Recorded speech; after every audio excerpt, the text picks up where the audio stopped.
eu un message comme quoi nous étions en plein enregistrement.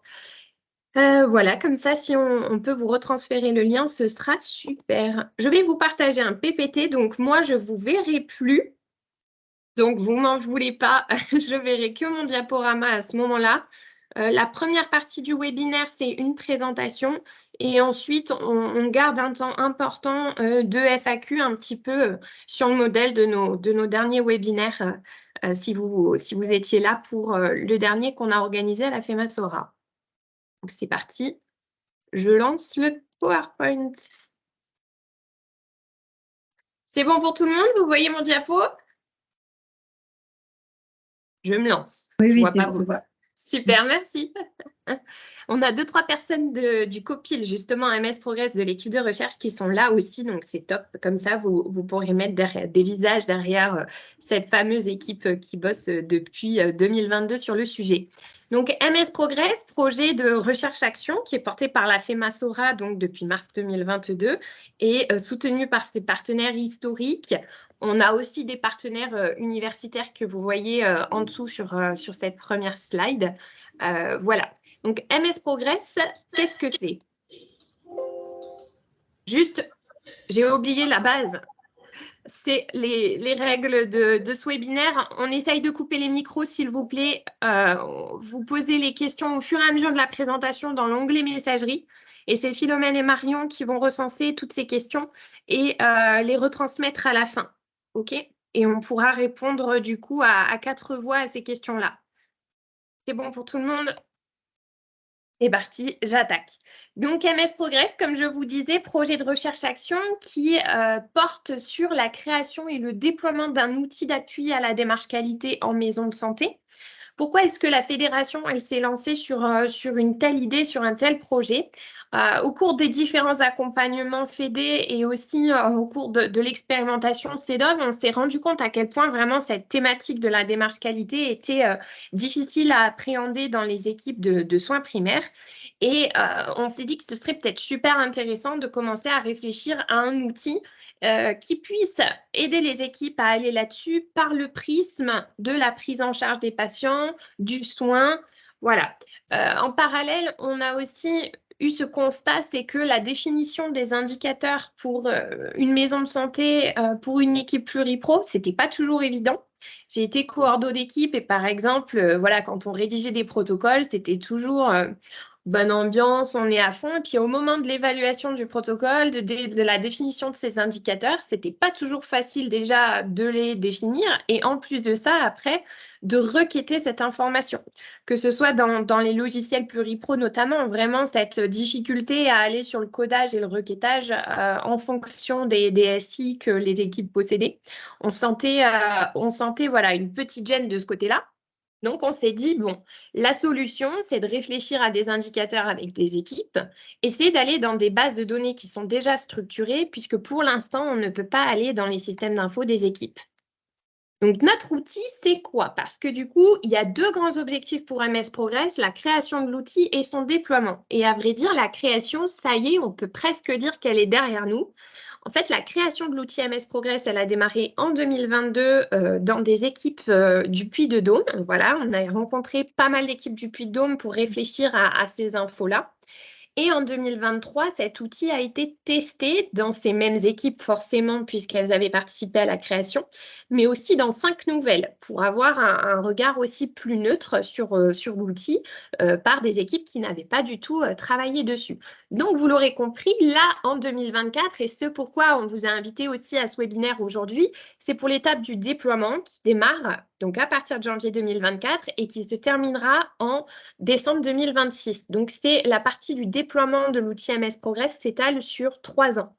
Donc, si vous vous inscrivez dans MS Progress, on le verra juste après plus en détail, ça peut, voilà, vous pouvez vous investir sur les 3 années à venir. Mais on le verra, pas de panique, on est sur un investissement qui est à l'image de vos réalités de terrain et de vos disponibilités. On revient à l'outil, donc 38 indicateurs. 38 indicateurs qui sont organisés en thématiques pour lesquels vous aurez votre résultat pour une année donnée, vos résultats pour l'année suivante, mais aussi une comparaison régionale. Et j'insiste sur le fait que ce sont des résultats d'équipe. On n'est pas sur des résultats individuels. On y reviendra certainement à la fin parce qu'il y aura sûrement des questions qui remonteront. Donc là, vous allez me dire, bon, OK, qui a défini ces indicateurs? Des équipes, d'accord, mais il y a l'assurance maladie dans la boucle. Qu'est-ce que ça veut dire qu'on va dans les banques de données de l'assurance maladie? Donc, comme je vous l'ai expliqué, c'était vraiment pour une réalité de terrain, là, pour le coup, sur l'usage des SI, où c'était compliqué d'aller dans vos systèmes d'infos. Donc, on s'est cantonné à la base de données de l'assurance maladie, qui est déjà, il faut le reconnaître, très dense et très structurée, même si on peut évidemment aussi, comme à toute base de données, lui faire des reproches. On en reparlera aussi, je pense, au moment de la FAQ. En tout cas, pour l'instant, c'est une des bases de données les plus structurées pour ces données de soins. Donc, c'est sur celle-ci qu'on s'est basé. Et je tiens aussi à insister sur le partenariat qu'on a avec l'assurance maladie. En fait, eux, ils n'ont vraiment pas du tout mis d'agent sur la réflexion des indicateurs. En fait, leur temps d'agent est vraiment sur la partie moulinette, requête et statistiques. Donc, on peut dire qu'ils sont vraiment aidants parce que nous, on arrive, l'équipe de recherche de la Fédé arrive et donne toute cette quantité d'infos qui remontent du terrain. Et c'est vraiment les biostatisticiens de la Sécu qui nous disent, bah, ça, on peut requêter, c'est top, ça, non. Est-ce qu'on peut vous proposer cette façon de faire pour y requêter et quand même fournir cette donnée au terrain? C'est vraiment là la place de l'assurance maladie dans notre projet. Donc, c'est vraiment plutôt très aidant. Donc, voilà. Donc, comme je vous le disais, en 2023, on a testé cet outil. Et donc, cet outil est en cours de modification. On a terminé toute l'analyse. Quand je dis on, c'est l'équipe de recherche. Donc, les modifications, cette fois-ci, informatiques, les modifications de moulinette sont entre les mains justement des biostatisticiens de l'assurance maladie qui s'occupent de ça sur cette fin d'année et le tout début d'année prochaine. Donc, quand je vous dis une liste de 38 indicateurs, ça peut encore évoluer en fonction des modifications qui sont remontées de notre phase de test. On arrive à la grande partie, à quoi ça sert un tel outil, à quoi ça sert d'avoir des données comme ça sur une maison de santé. Je vais y passer très vite parce que c'est Pierre qui nous parlera de ça juste après. L'idée, c'est vraiment d'utiliser ça un peu comme du terreau, quoi. Vous avez de l'info sur votre équipe, vous avez des stats sur vos patients. Peut-être que ça va vous aider à prioriser certains projets, peut-être que ça va vous aider à aller sur des indicateurs pour suivre les protocoles qui sont déjà en cours. Voilà, l'idée en tout cas, c'est de fournir de la matière pour pouvoir échanger en équipe. OK? Donc voilà, là, on a ajouté quelques questions qui reviennent souvent. Je préfère vous le dire tout de suite. Quand on parle de résultats d'équipe, on parle d'une patientèle médecin traitant. Ça, c'est quelque chose qu'on n'a pas réussi à contourner au même titre que pour les ACI. Vous allez avoir un pool de patients d'équipe qui est basé sur la patientèle médecin traitant. Je sais qu'en département, pour en avoir échangé avec certains d'entre vous, vous arrivez parfois à contourner ça sur vos projets très CPTS ou maison de santé, mais en tout cas, à l'échelle régionale, ça, on n'a pas pu le contourner. Par contre, on a des indicateurs qui sont vraiment dans l'idée pluripro et qui du coup doivent être analysés par l'équipe, peu importe qui sera à l'origine de cette cotation ou peu importe que ce soit la patientèle médecin traitant. Voilà, ça, il faut vraiment essayer de changer de lecture parce que c'est quelque chose que pour l'instant, on ne peut pas changer, tout simplement. OK. Est-ce qu'on va connaître les résultats des autres équipes? Donc, ce sont des résultats à vous pour votre maison de santé. Vous allez recevoir votre outil MS Progress pour la maison de santé tic, tic, tic. Vous n'allez pas recevoir pour la maison de santé d'à côté. OK, vous aurez juste la moyenne régionale des maisons de santé.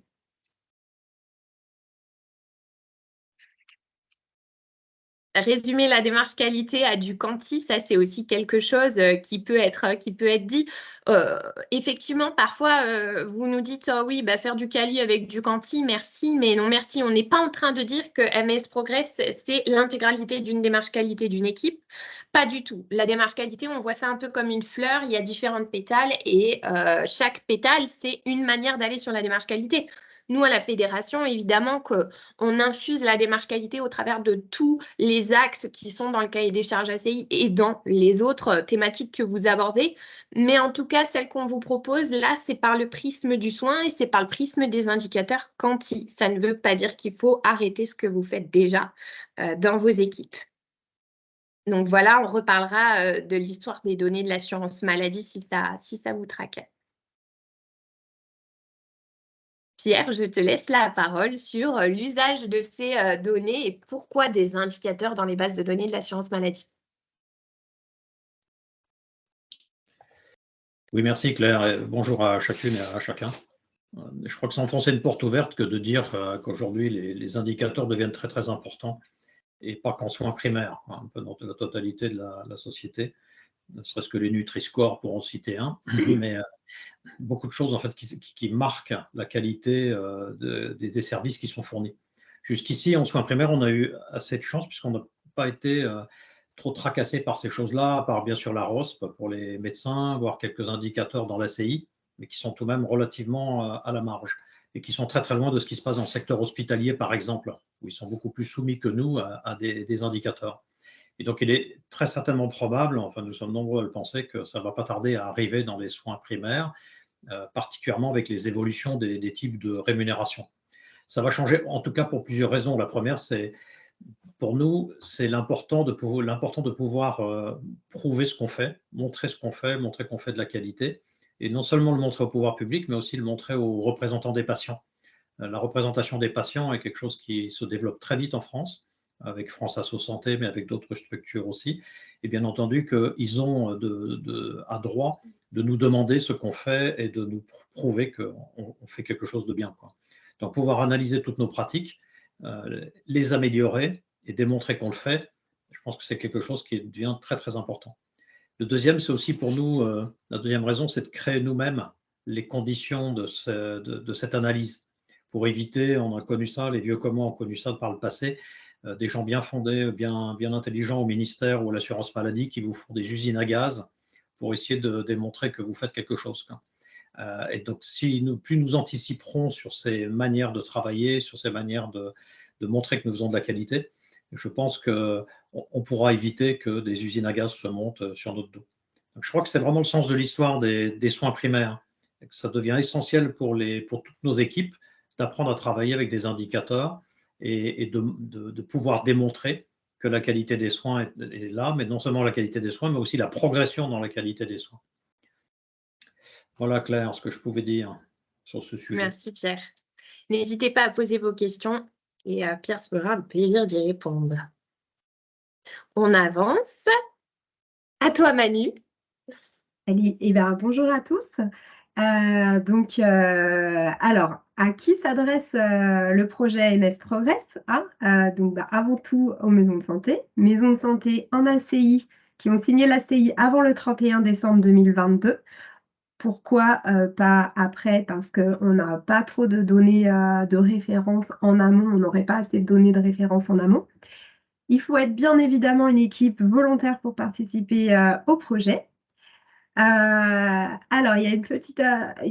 Vous avez compris que c'était un projet de recherche. Donc, l'équipe de recherche va être amenée à travailler sur ces données qui vont être anonymisées. Chaque maison de santé aura un numéro d'anonymisation pour garantir la protection des données. Donc, ça, c'est quand même une composante à avoir en tête. On avait aussi à cœur d'avoir une représentativité régionale, une représentativité qu'elle soit géographique, mais qu'elle soit aussi d'équipe, que ce soit des équipes, des grandes, des petites, en rurales ou plutôt urbaines. Voilà, quelque chose d'assez représentatif. Ça, c'est important pour le groupe recherche. Voilà, et vous êtes peut-être posé la question de qui était finalement ce groupe recherche. Je suis passée un peu vite. Non, mais tu as bien fait, c'est très bien. L'équipe de recherche, du coup, vous en avez entendu deux à l'instant. Donc, Pierre Dehaas, qui est médecin généraliste dans l'Ain. On a Emmanuel Fauré-Delorme aussi, qui est coordo. Et puis, on a tout un tas d'autres professionnels. On a aussi Johan Martin qui est avec nous, je crois, sur le webinaire. Voilà, qui est là. Ils n'ont pas tous pu être présents. On a essayé d'être le plus pluripro aussi dans la composition de cette équipe de travail. que ce soit en termes de profession, mais aussi au niveau casquette et compétences. Voilà, la fédération se lance dans la recherche, donc on s'est aussi entouré de professionnels qui avaient un peu cette casquette universitaire, cette casquette de terrain qu'on n'oublie pas et qui est essentielle dans un projet de recherche-action. Voilà, et on s'enrichit aussi d'internes en médecine générale qui nous accompagnent à différents moments.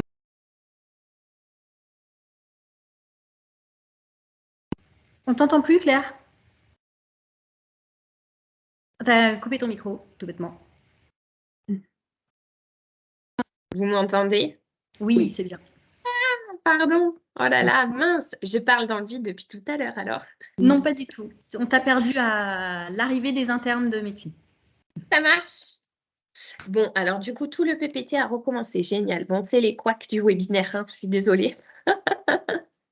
Donc oui, les internes en médecine générale nous accompagnent, comme je le disais, notamment sur les phases de terrain. Donc c'est eux que vous pourrez rencontrer à mes côtés quand on viendra vous voir pour les équipes qu'on rencontrera. Voilà un petit peu pour ça. Effectivement, sur les équipes qui ont signé entre 2023 et 2024, la CI, on sait que c'est super frustrant. Sur ce point-là, on est en train d'essayer de voir si vraiment il n'y a pas moyen de vous impliquer. Donc, vous inquiétez pas pour celles qui sont inscrites et qui ont signé tardivement ou qui vont signer là à venir. Tardivement n'est pas un jugement, c'est pas le bon mot, pardon, qui ont signé entre 2023 et début 2024. On va voir si effectivement on ne pourra pas vous inclure un petit peu plus tard dans le projet. On fait tout ce qu'on peut pour contourner ça. Voilà. Bon, sinon Manu a tout dit. Quel temps d'implication? Parce que du coup, une fois qu'on correspond à tous les critères, à tous les prérequis, quel est le temps d'implication si on se lance dans MS Progress? Comme je vous le disais, on a quand même connaissance de vos réalités de terrain, puisque les personnes qui sont dans cette commission de travail travaillent aussi en maison de santé. Donc, on sait que vous avez déjà beaucoup de boulot et beaucoup de projets. L'idée, donc là, c'est de vous dire un petit peu, point par point, le temps d'implication. La première chose, c'est d'accepter de recevoir vos données et de s'inscrire. Ça se fait par le biais du Google Form. Donc, la majorité d'entre vous se sont déjà inscrits. Je crois qu'il y en a quand même pas mal dans ce webinaire aujourd'hui qui ne le sont pas. Donc, ça prend 1 minute. On vous montrera à la fin, on vous présentera le QR code. Si vous vous êtes inscrit à ce webinaire, ça ne veut pas dire que vous vous êtes inscrit dans MS Progress, évidemment. Ça prend même pas 5 minutes à vrai dire. Donc voilà, donc ces 5 premières minutes pour la majorité d'entre vous, elles sont déjà passées.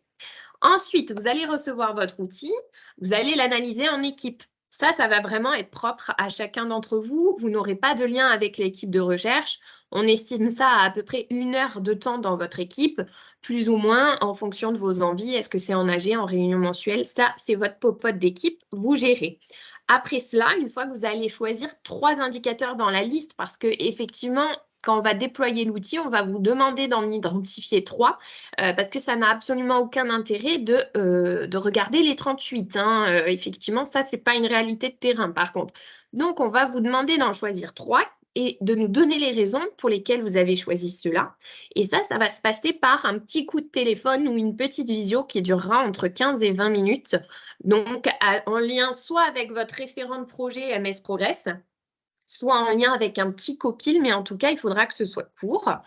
Et après cela, j'ai envie de dire, on ne vous embêtera plus jusqu'à la fin du projet, en 2026, où on vous présentera un questionnaire en fin d'études à remplir. Donc, vous voyez qu'il y a des petites mains levées, des petites mains tendues. Là, c'est notre petit micro-échantillon des 10 MSP qui, elles, vont être suivies d'un tout petit peu plus près, si j'ose dire. Quand on dit ça, le temps d'implication, il n'est pas non plus énorme pour ce micro-échantillon. Il y en a 10 d'entre vous qu'on va aller rencontrer justement sur le terrain et échanger. Donc, ça va être des entretiens collectifs dans 1h30, 2 heures à peu près, une fois par an. Donc, on va venir en 2024, en 2025, en 2026. Donc, ces équipes-là, si j'ose dire, sont suivies d'un peu plus près, c'est-à-dire qu'elles ont un entretien en présentiel par an par rapport aux 50 autres qui n'auront eu qu'un coup de téléphone au démarrage du projet à la réception de l'outil. Voilà. On continue. Concrètement, ça commence quand? Donc, déjà, la première chose, c'est la clôture des inscriptions. On va un peu insister là-dessus. On est quand même dans le cadre d'une recherche et malheureusement, on a besoin de savoir à l'avance combien de maisons de santé vont s'investir dans ce projet. Donc, même si vous n'allez pas avoir tous l'outil au même moment, on va y revenir à l'instant, on a besoin de le savoir dès le début si vous souhaitez vous inscrire pour bien équilibrer justement nos différents groupes de MSP.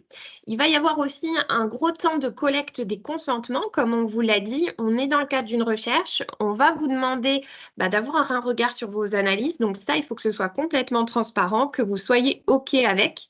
Donc, sur les consentements, je fais juste une petite diapo rapide. On n'en a pas pour longtemps.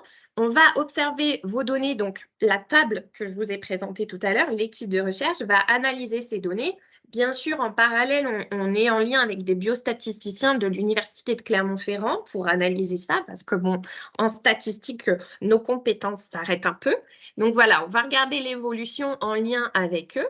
Mais pour ça, on va avoir besoin de votre consentement d'équipe. Sans ce consentement, et j'insiste un petit peu, l'assurance maladie n'acceptera pas de nous donner vos données et on ne pourra du coup pas éditer vos outils MS Progress. Donc en fait, vous ne pourrez pas avoir cet outil MS Progress si on ne reçoit pas votre consentement.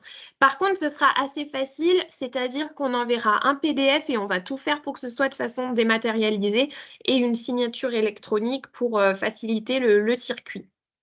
Voilà, pour le groupe des 10 maisons de santé, vu qu'on est dans le cadre d'une étude quali avec des entretiens en présentiel, là, il y aura un consentement individuel, mais vous pourrez demander un témoignage aux équipes qui ont participé avec nous en 2022 et 2023. On est sur tout simplement de la paperasse pour encadrer ça et protéger au mieux les participants, mais vu qu'on n'est pas sur une étude chez l'homme, ça va, on n'a pas de grand danger à vous évoquer dans ces consentements-là. Voilà pour la partie un peu pénible. Donc après cela, en mars 2024, quand on clôture tout, on tire au sort. Pour la raison que je vous disais, en fait, dans MS Progress, on va avoir 3 groupes différents. Les MSP Progress 2024, les MSP Progress 2025 et les MSP Progress 2026. Donc, vous l'aurez compris, en fait, l'outil va être déployé à des moments différents en fonction du groupe dans lequel vous allez être attribué. Admettons que vous soyez dans le groupe 2024, vous aurez l'outil, vous serez chanceux, vous aurez l'outil en 2024, en 2025 et en 2026. Si vous tombez dans le groupe 2025, vous n'aurez l'outil que en 2025 et que en 2026. Et du coup, si vous tombez dans le groupe 2026, vous l'aurez uniquement en 2026. C'est bon, jusque-là, je ne vous ai pas perdu. Donc, on va tirer au sort pour ces groupes-là. Donc, on ne peut pas vous dire à l'avance, oui, vous serez en 2024 ou oui, vous serez en 2025. Par contre, on a à cœur ce que disait Manu tout à l'heure. En fait, on veut être hyper représentatif des territoires. Donc, on va équilibrer le plus possible géographiquement ces groupes-là et aussi en termes de taille d'équipe. Voilà, si vous avez des très grosses équipes, il ne faudrait pas que toutes les grosses équipes se retrouvent dans le même échantillon. Petit zoom sur le groupe 2024, du coup, les 10 maisons de santé dont je vous ai parlé, le micro-échantillon. Donc ça, c'est les équipes, on veut l'outil et faire partie de l'étude quali. Celles-ci, elles vont forcément être dans le groupe 2024 puisque, vous l'aurez compris, elles ont un entretien par an. Donc, elles intégreront forcément ce groupe 2024. Dans le groupe des débrouillards, du coup, en 2024, vous recevrez l'outil. Vous aurez le petit entretien téléphonique et comme je vous le disais, vous voyez, il n'y a plus rien en dessous du téléphone. On ne se reparle plus, si j'ose dire, jusqu'à la fin du projet. En 2025, il y a un petit décalage, c'est-à-dire qu'en 2025, on reprend contact avec ce pool de maisons de santé. Coucou, c'est nous, l'équipe MS Progress, voici votre outil. On se planifie ce petit entretien téléphonique pour savoir vos indicateurs et ensuite, vous êtes libre jusqu'à la fin de l'année. Voilà, là on parle du temps d'implication avec nous, avec l'équipe de recherche. Évidemment que, en tout cas c'est ce qu'on espère, c'est que si vous recevez un tel outil, vous allez certainement avoir des temps d'analyse en équipe et vous allez travailler autour. Mais si vous voulez, vu qu'il brosse un tas de thématiques, l'idée c'est d'infuser un peu ces indicateurs dans chacun de vos projets et non pas de spécialement dédier un temps exact, je ne sais pas moi, 4 fois dans l'année sur MS Progress. Vous verrez comment il est constitué si vous vous intégrez. Ça pourra largement infuser vos projets déjà en cours. Donc nous, on ne voit pas forcément ça comme une surcharge de travail des équipes. Voilà. Donc, en mars, on vous envoie vos affectations. En mars 2024, vous saurez dans quel groupe vous vous situez. Et puis, début 2024, ça démarre, c'est-à-dire qu'on se rapproche de notre petit groupe 2024, on envoie les outils, on planifie les coups de téléphone et les entretiens de recherche avec les 10 équipes. Et voilà. Est-ce que ça va? Je continue, j'ai presque fini. Il est 13h, il faut que je me dépêche. Les inscrits pour l'instant, donc on a plus de 40 MSP qui sont inscrits, qui sont en vert sur cette carte. En jaune, c'est les petits chanceux qui étaient avec nous en 2022 et s'ajoutent en orange aussi les petits chanceux qui étaient avec nous en 2023. Donc, on a déjà en réalité plus de 40 on est plus en fait au-delà des 50 équipes inscrites. Mais il y a une petite subtilité pour les équipes qui nous ont déjà suivis en 2022 et 2023. L'idée, vous voyez, c'est qu'il y a des départements qui sont un petit peu moins représentés. Vraiment, l'idée aussi de ce webinaire, c'est de vous rassurer sur la maturité, c'est de vous rassurer sur les territoires. On a besoin autant des Cantalous que des Isérois. Je fais exprès de donner cette image parce que en Isère, on a beaucoup d'équipes qui s'inscrivent. Alors, c'est normal, vous avez aussi beaucoup de maisons de santé sur le département. Mais voilà, il ne faut surtout pas que les équipes se sentent en retrait car pas suffisamment matures. Voilà, il ne faut pas hésiter. Si vous dites non, le problème, c'est que vous n'aurez pas les données. Donc, c'est dommage, comme on vous le disait. Si on n'a pas notre pool maximal tout de suite en 2024, après, on clôture les inscriptions et on ne redistribuera pas les profils avant la fin du projet. Et vu qu'on ne sait pas la finalité à l'avance de ce projet, voilà, on ne peut pas vous assurer que vous aurez ces données-là. Donc, c'est dommage de ne pas vous y investir. J'ai terminé mon laïus. Enfin, j'ai envie de dire. J'espère que ça va. On vous a mis le fameux QR code pour que les équipes non inscrites s'inscrivent dans le projet. Et puis, les filles vont vous mettre aussi le lien cliquable si vous êtes sur ordinateur pour que vous puissiez aller directement sur le Doodle. Cette fois-ci, c'est à vous. On va prendre chacune des questions qu'il y a eu dans la conversation. Alors, juste, Claire, pendant que je vais lire les premières questions, tu peux remettre le lien parce qu'en fait, tu m'as envoyé une image, donc je ne peux pas, il n'est pas cliquable. Ça marche, attends. Et alors, pour les questions, alors la première des questions, c'était, si je l'ai bien comprise, est-ce que la base de données est issue du SNDS? Yes, oui, tout à fait. N'hésitez pas, alors j'insiste, ceux qui vont répondre aux questions maintenant, c'est Pierre de Haas, Johan Martin et Emmanuel Fouré-Delorme. Je plaisante en disant ça, mais c'est aussi pour qu'on voie la bouille de Johan, je ne le vois pas. D'autres questions sur les indicateurs, déjà sur les données. Est-ce qu'on connaît le biais qui est impliqué par le fait de prendre uniquement la population médecin traitant et pas la population globale? Attends, pardon, excuse-moi, je suis en train de t'envoyer le lien du coup. C'est vraiment... Non, excuse-moi. Oui, alors on n'a pas connaissance de ce biais-là. L'assurance maladie, effectivement, ne nous a pas forcément donné d'informations plus précises là-dessus.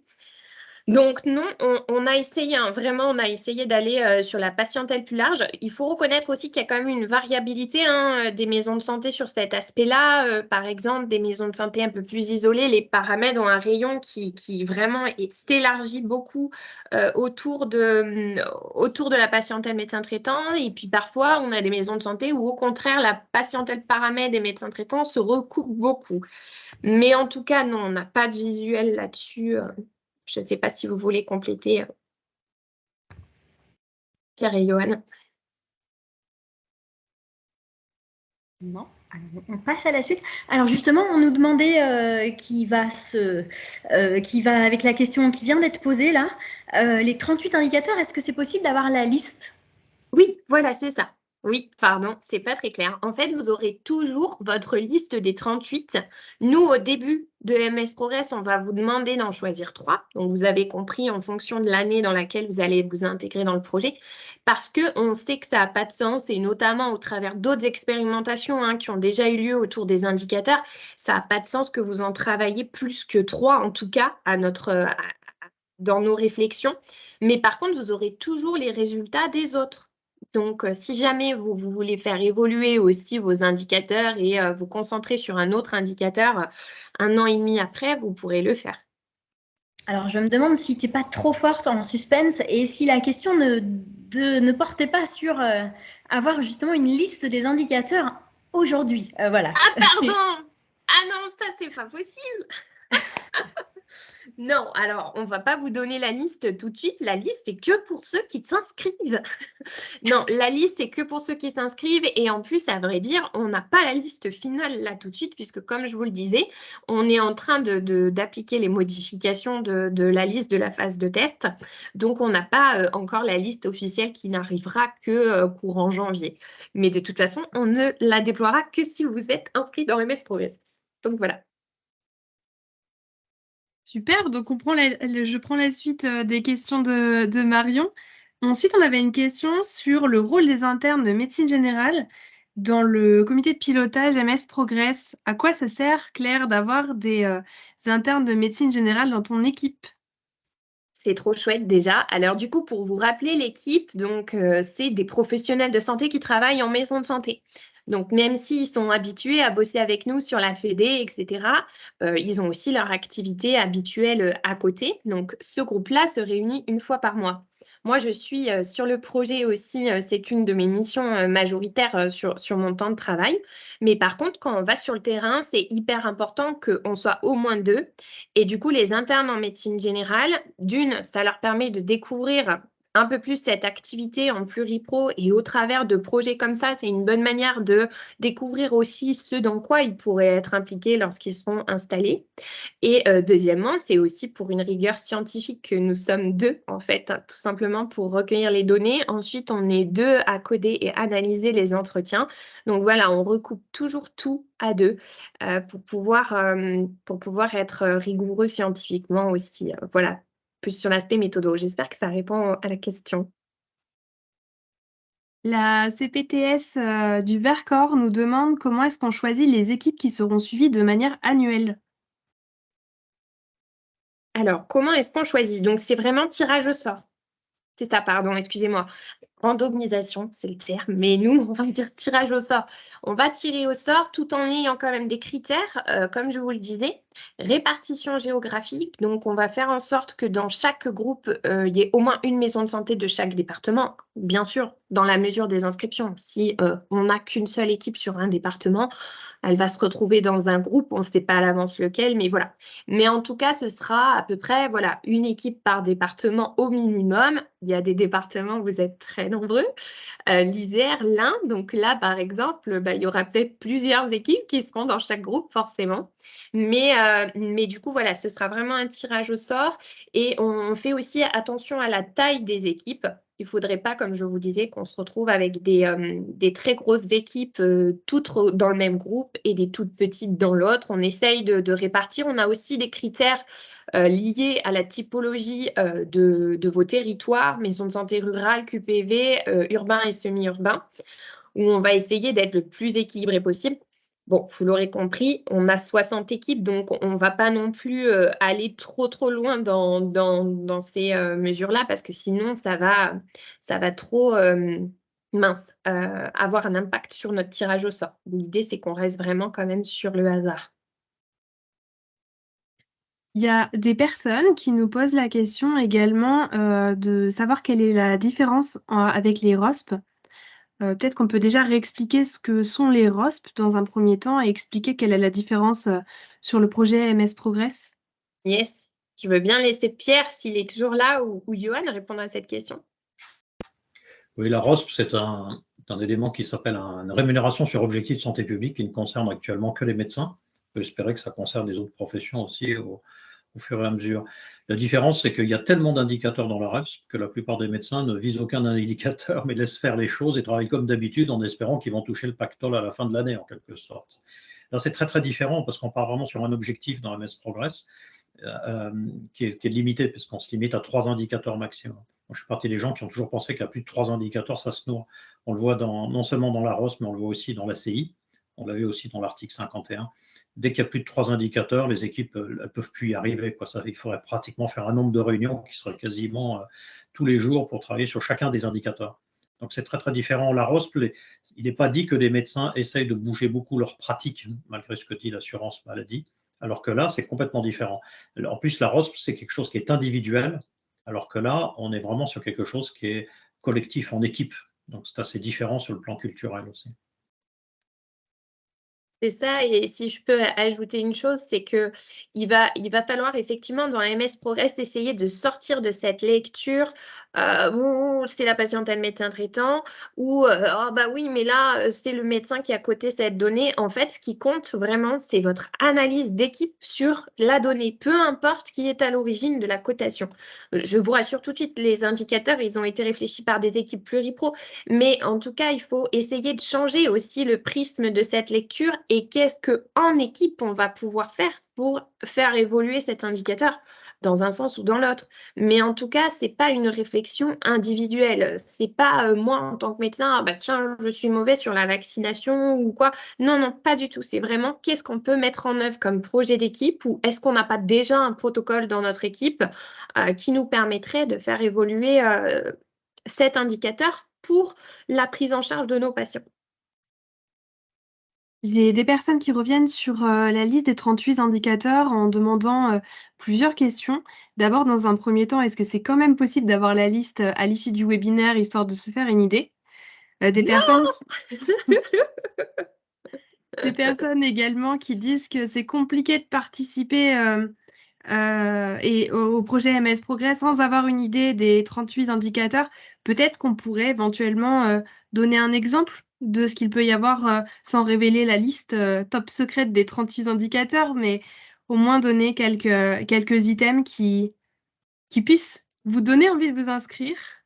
Yes. Des indicateurs assez classiques, hein, ne vous inquiétez pas, c'est pas la qualité de la tarte au chocolat de fin de stage, ni de la galette des rois, puisqu'on va y arriver bientôt, quoi. C'est vraiment des choses assez classiques qui d'ailleurs peuvent correspondre pour certaines à des choses qu'on trouve aussi dans la ROSP, hein. C'est vraiment dans notre pratique quotidienne. C'est pas non plus ça ne touche pas à des choses environnementales, les gens de savoir si votre maison elle est en béton ou en briques ou des choses comme ça, hein. C'est vraiment de l'exercice pratique. Donc quand vous allez les lire, vous allez les reconnaître. Ce sont des choses qu'on vit tous les jours. Donc, il n'y a rien d'inquiétant, quoi. Non, c'est ça. Et vraiment, on insiste encore, c'est difficile de s'investir dans MS Progress. On n'est pas très objectif, mais à vrai dire, la seule chose qu'on vous demande, si vous êtes dans la majorité des maisons de santé, des 50 sur 60, c'est simplement d'accepter de recevoir les données et que l'équipe, effectivement, ait un regard sur vos résultats. Mais c'est tout, quoi. Donc, j'ai envie de dire, pourquoi dire non? Puisque dans tous les cas, j'ai envie de dire, la seule chose, c'est vraiment de recevoir ces données. Franchement, le coup de téléphone du démarrage, il sera très court, quoi. Et je vois du coup au passage une autre question qui est un peu en lien si on participe à toutes ces réunions MS Progress. On n'est pas du tout, du coup, sous une forme de rush. Donc, il n'y a pas d'objectif de résultat, que vous atteigniez un pourcentage ou quoi. Il n'y a absolument pas ça. Nous, ce qui nous intéresse, c'est de savoir comment vous allez bosser autour de cet outil en équipe. Et du coup, vos réunions, ce sera à vous de décider si vous vous rémunérez à partir de vos ACI, effectivement, en interne. Mais en tout cas, il n'y aura pas, effectivement, de rémunération des participants de la part du groupe recherche. Et puis, je ne sais plus, il y en avait une autre, excusez-moi, en interne, je regarde en même temps. Je ne sais plus. Voilà, donc les réunions, quand je dis les réunions MS Progress, si on participe, il y en aura une par an pour les 10 sur 60. Les autres, il n'y en a même pas une en fait. C'est un coup de téléphone. Et on peut féliciter la MSP Lara Voir qui vient de s'inscrire. La revoir, ils sont inscrits depuis un bail. Alors, il y a une question intéressante qui vient d'être posée, c'est quel est l'objectif de l'étude et qu'est-ce qu'on fait qu'est-ce que vous allez faire des résultats? Yes. Donc, en fait, l'objectif, il est mixte. On a notre objectif principal, comme je vous le disais, en tant que fédération, d'aller sur un tel outil, c'est de savoir s'il est vraiment utilisé et si vous arrivez à vous approprier ces indicateurs. Donc, quand vous choisissez 3 indicateurs, pourquoi est-ce que vous choisissez ceux-là et pas d'autres? Comment est-ce que ça se passe aussi dans votre synergie, dans votre coordination, quoi? Est-ce qu'il y a une place prégnante du coordo à ce moment-là? Est-ce qu'en fait, c'est super difficile parce que c'est pas suffisamment concret pour vous? C'est trop quanti? Il n'y a pas assez de quali? Est-ce que vous avez besoin d'un accompagnement de la Fédé pour comprendre à l'usage de ces indicateurs, en fait, on va aller creuser ces questions-là. Et l'idée, c'est que évidemment derrière l'accompagnement de la Fédé, il soit beaucoup plus adapté à vos besoins sur cette fameuse thématique de la démarche qualité. Encore une fois, ça ne veut pas dire que ce sera la seule façon d'y aller. Mais en tout cas, ça, c'est l'objectif majoritaire. Et ensuite, effectivement, on continuera... Pardon. On va aussi regarder l'évolution de vos indicateurs, pas parce qu'on veut aussi savoir s'il y a un impact au déploiement de cet outil sur la prise en charge des patients. L'idée, c'est que si notre outil ne sert à rien, hein, si j'ose dire, bah, peut-être que voilà, ce ne sera pas nécessaire d'avoir de tels stades. Donc, c'est aussi pour ça qu'on a besoin de vous tous. C'est pour voir s'il y a un réel impact aussi après le déploiement de cet outil-là.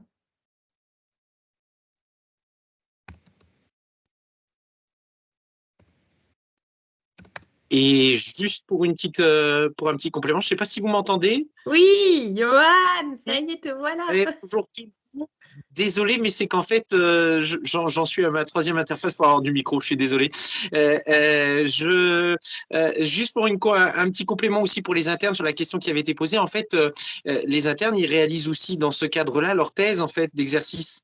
Donc ils vont être nombreux à participer avec nous sur tout ce projet, déjà 2 et puis d'autres à venir en fait, puisque c'est aussi l'occasion pour eux de travailler leur thèse d'exercice sur une partie en fait des données, puisque l'objectif aussi quand même dans cette étude, c'est de pouvoir publier aussi ces données et d'avoir des indicateurs, d'essayer d'avoir des indicateurs qui ont été travaillés avec le terrain pour pouvoir, dans le cadre d'une méthodologie scientifique, pouvoir apporter justement cette spécificité d'indicateurs qu'on espère être le plus pertinent possible en tout cas, et surtout avec le plus d'intérêt pour vous tous en fait, hein, dans cette conduite au changement sur comment est-ce qu'ensemble on peut améliorer certains indicateurs que l'on choisit.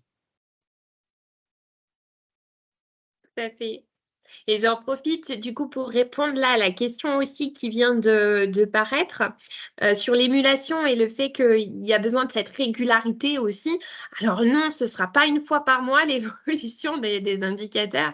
Si vous saviez, en fait, on ne se rend pas compte, même nous, à vrai dire, mais c'est colossal de faire tourner ces machines statistiques.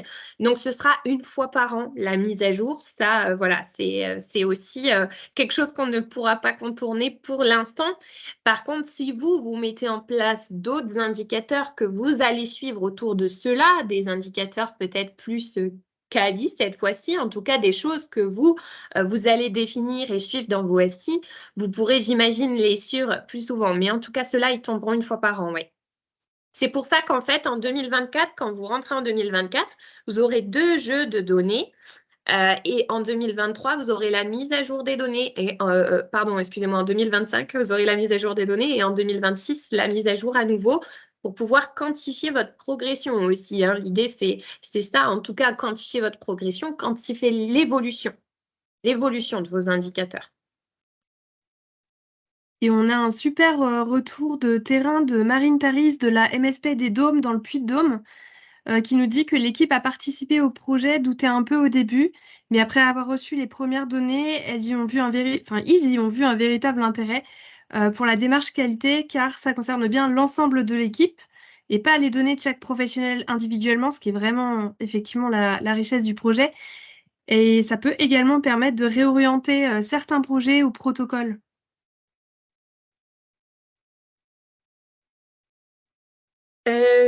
Ok, on va bientôt clôturer. Si vous avez encore des questions, après vous me les envoyez par mail. Je vous avais mis mon mail en fin de diaporama. Peut-être que les filles, vous pourrez le remettre dans le chat et j'y répondrai avec grand plaisir.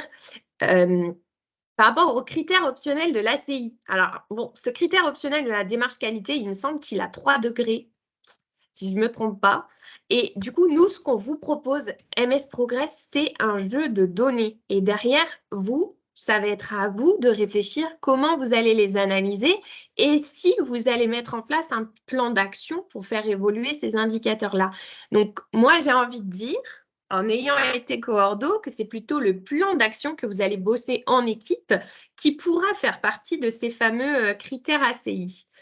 Voilà, moi, c'est l'analyse que j'aurais. En tout cas, participer à MS Progress, vous ne pourrez pas mettre dans les indicateurs ACI. Ouh, j'ai participé à MS Progress. Non, ça, non, ça ne suffira pas, je pense, pour vos CEPAM. Hein. Après, vu que c'est CEPAM département dépendant, essayez, mais je ne pense pas que ça passera.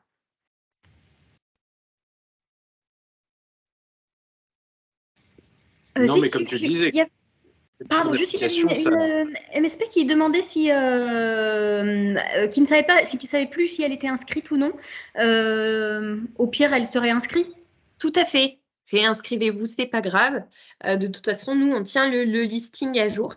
Vraiment, du coup, pour toutes celles qui sont là aujourd'hui, j'espère qu'on vous a rassuré. C'était aussi ça l'objet de cette présentation. Il y a vraiment, l'assurance maladie est un partenaire, mais en tout cas, on garde nos valeurs FEDE et ce positionnement FEDE. Et je pense que voilà, les deux maisons de santé qui sont aussi là et qui ont participé sur le démarrage peuvent en témoigner.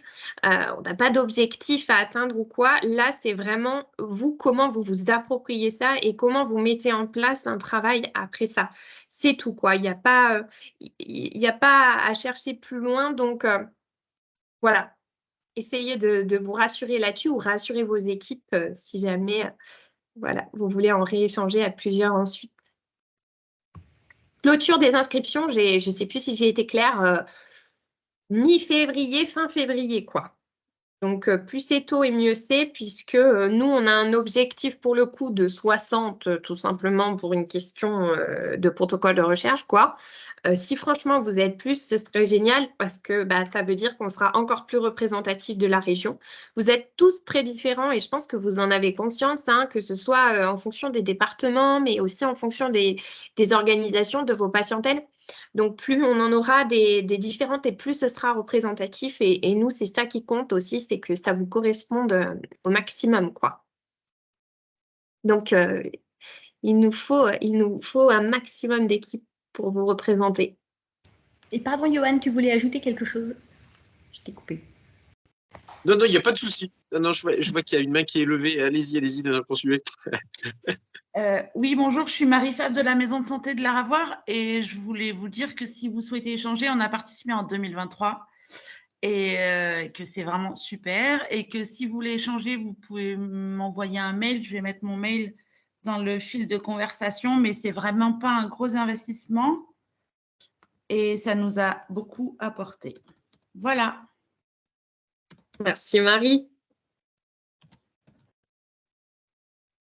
Bon, on va clôturer là. N'hésitez pas à nous envoyer les questions auxquelles éventuellement on n'aurait pas répondu. Je suis aussi, il y a mon téléphone hein, sur le site de la Fédé aussi, donc n'hésitez pas si vous préférez qu'on ait un échange oral aussi, il n'y a aucun problème. Je vous remercie vraiment pour vous être tous mobilisés sur ce webinaire. Et puis, on espère vous dire à très bientôt pour vous compter parmi la team MS Progress. Merci à tous. Au revoir. Merci à tous. Merci. Merci. Au revoir.